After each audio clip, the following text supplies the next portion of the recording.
Electromagnetic waves play a crucial role in a technology-based world. They allow technology to exist, such as X-rays, radios, the ability to see, and much more.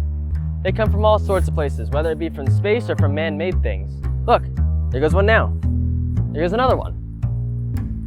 EM waves exist on a spectrum, from the size of buildings all the way down to the size of an atom. We see a part of this spectrum that we call visible light.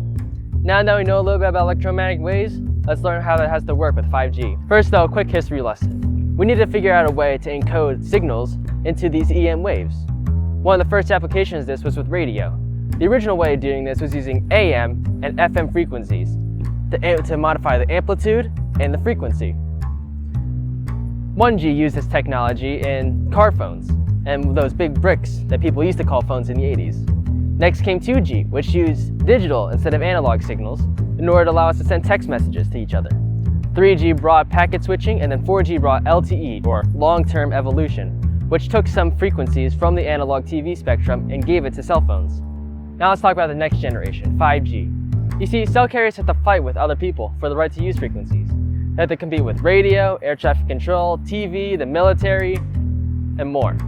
Cell providers would go to auctions and spend millions for the right to use a certain frequency band. But with all the good frequencies now taken, they had to use the bargain bin frequencies, which no one even wanted. They operate in the 280 gigahertz band, which is about close to what microwaves use. The reason these frequencies weren't used before is that they get blocked by most anything. Rain, concrete, glass, wood. You need a direct line of sight for that thing to work. But there is a benefit. The higher frequencies mean that more information can be squeezed into a smaller area.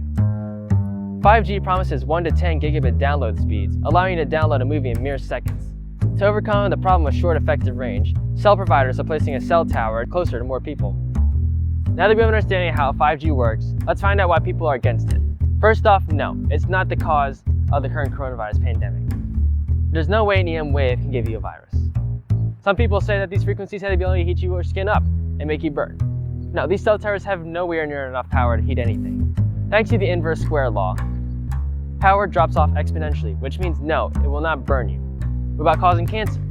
The only way light can cause cancer if it's ionizing, which has the ability to strip atoms of their electrons. 5G works on this side of the spectrum, while ionizing radiation starts here on the UV, all the way to gamma rays. You see, visible light right here has more power than the 5G, so unless you're scared to stand outside in the sun or next to your TV, there's no need to fear of a 5G cell tower. People fear what they don't understand, and they have been since the beginning of time. Wild conspiracies haven't helped either, and the only way to stop the spread of misinformation is by educating the ignorant. Thanks for watching.